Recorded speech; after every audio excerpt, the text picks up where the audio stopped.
नमस्कार दोस्तों, आप सभी का स्वागत है। आज की ये विष्णु जी की कहानी बृहस्पति व्रत कथा। तो चलिए शुरू करते हैं। बृहस्पति व गुरुवार के दिन भगवान विष्णु जी की पूजा की जाती है। धार्मिक ग्रंथों के अनुसार गुरुवार को भगवान विष्णु की पूजा का विधान है।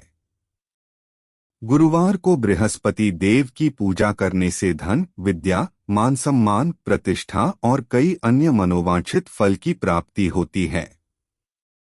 धार्मिक ग्रंथों के अनुसार गुरुवार को भगवान बृहस्पति की पूजा का विधान है। गुरुवार के दिन व्रत और कथा सुनने से घर परिवार में सुख समृद्धि बनी रहती है। आइए जानते हैं गुरुवार व्रत कथा के बारे में। प्राचीन काल की बात है। किसी राज्य में एक बड़ा प्रतापी और दानी राजा राज करता था। वह हर गुरुवार को व्रत रखकर दीन दुखियों की मदद करके पुण्य प्राप्त करता था, परंतु ये बात उसकी रानी को अच्छी नहीं लगती थी। वह न तो व्रत करती थी और न ही दान पुण्य में विश्वास रखती थी। इतना ही नहीं, वह राजा को भी ऐसा करने से मना करती थी। एक समय की बात है, राजा शिकार खेलने के लिए वन गए। घर पर रानी और दासी थी। उसी समय गुरु बृहस्पति देव साधु का रूप धारण कर राजा के दरवाजे पर भिक्षा मांगने आए। साधु ने जब रानी से भिक्षा मांगी तो वह कहने लगी, हे साधु महाराज, मैं इस दान और पुण्य से तंग आ गई हूँ। आप कोई ऐसा उपाय बताएं जिससे कि सारा धन नष्ट हो जाए और मैं आराम से रह सकूं। इतना सुनकर बृहस्पति देव ने कहा, हे देवी, तुम बड़ी विचित्र हो। संतान और धन से कोई दुखी होता है। अगर अधिक धन है तो इसे शुभ कार्यों में लगाओ। कुंवारी कन्याओं का विवाह कराओ, विद्यालय और बाग बगीचे का निर्माण कराओ, जिससे तुम्हारे दोनों लोग सुधरें। परंतु साधु की इन बातों से रानी को खुशी नहीं हुई। उसने कहा कि मुझे ऐसे धन की आवश्यकता नहीं है जिसे मैं दान दूं और जिसे संभालने में मेरा सारा समय नष्ट हो जाए। तब साधु ने कहा, अगर तुम्हारी ऐसी इच्छा है तो मैं जैसा तुम्हें बताता हूँ तुम वैसा ही करना।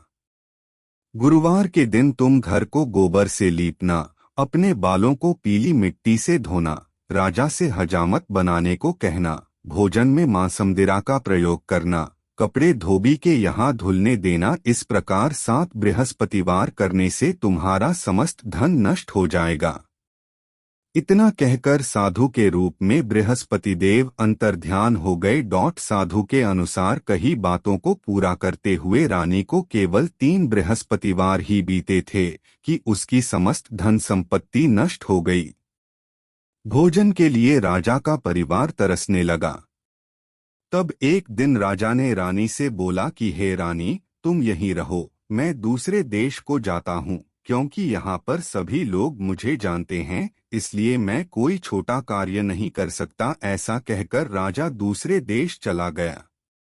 वहाँ वह जंगल से लकड़ी काट कर लाता और शहर में बेचता। इस तरह वह अपना जीवन व्यतीत करने लगा। इधर राजा के परदेश जाते ही रानी और दासी दुखी रहने लगी। एक बार जब रानी और दासी को 7 दिन तक बिना भोजन के रहना पड़ा तो रानी ने अपनी दासी से कहा, हे दासी, पास ही के नगर में मेरी बहन रहती है, वह बड़ी धनवान है, तू उसके पास जा और कुछ ले आ, ताकि थोड़ी बहुत गुजर बसर हो जाए। दासी रानी की बहन के पास गई। उस दिन गुरुवार था और रानी की बहन उस समय बृहस्पतिवार व्रत की कथा सुन रही थी। दासी ने रानी की बहन को अपनी रानी का संदेश दिया, लेकिन रानी की बड़ी बहन ने कोई उत्तर नहीं दिया। जब दासी को रानी की बहन से कोई उत्तर नहीं मिला तो वह बहुत दुखी हुई और उसे क्रोध भी आया। दासी ने वापस आकर रानी को सारी बात बता दी। ये सुनकर रानी ने अपने भाग्य को कोसा। उधर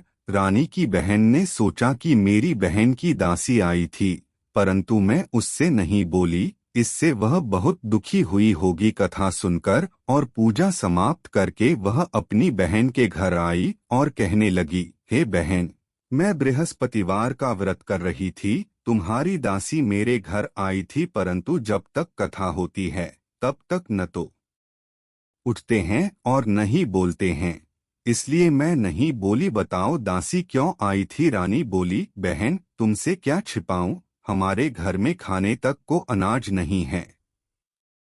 ऐसा कहते कहते रानी की आंखें भर आई। उसने दासी समेत पिछले 7 दिनों से भूखे रहने की पूरी बात अपनी बहन को बता दी। रानी की बहन बोली, देखो बहन, भगवान बृहस्पति देव सबकी मनोकामना को पूर्ण करते हैं।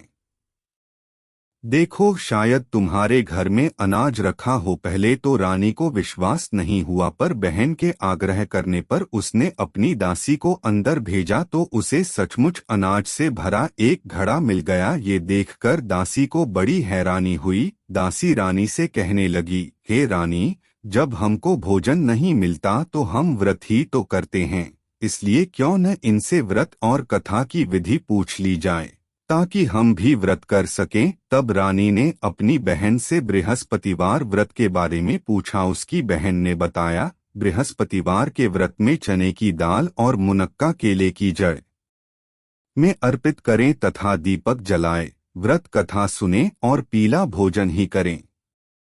इससे बृहस्पति देव और भगवान विष्णु प्रसन्न होते हैं।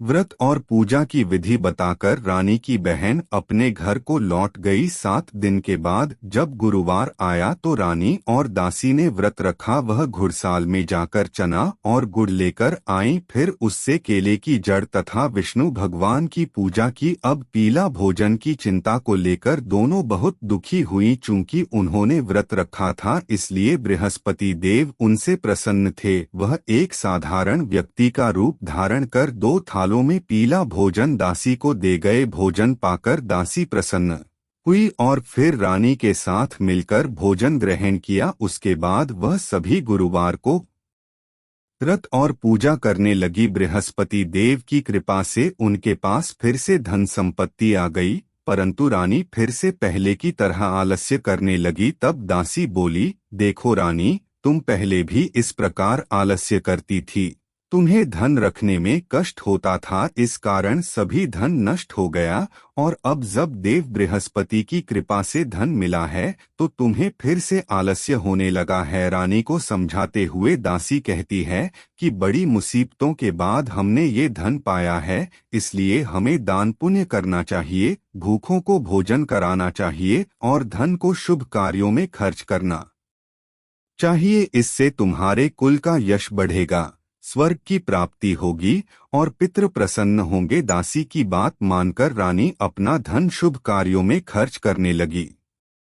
इससे पूरे नगर में उसका यश बढ़ने लगा। बृहस्पतिवार व्रत कथा के बाद श्रद्धा के साथ आरती की जानी चाहिए। इसके बाद प्रसाद बांटकर उसे ग्रहण करना चाहिए। बृहस्पति देव ऐसे ही हैं, जैसी जिसके मन में कामनाएं हैं सभी को पूर्ण करते हैं। जो सद्भावना पूर्वक बृहस्पतिवार का व्रत करता है एवं कथा पढ़ता है अथवा सुनता है, दूसरों को सुनाता है, बृहस्पति देव उसकी सभी मनोकामना पूर्ण करते हैं। दोस्तों, अगर आपको ये विष्णु जी बृहस्पति व्रत कथा की कहानी पसंद आई हो तो इसे अपने दोस्तों व रिश्तेदारों के साथ शेयर एंड सब्सक्राइब जरूर करें। हमें कमेंट करके जरूर बताएं। आपके कीमती समय के लिए धन्यवाद।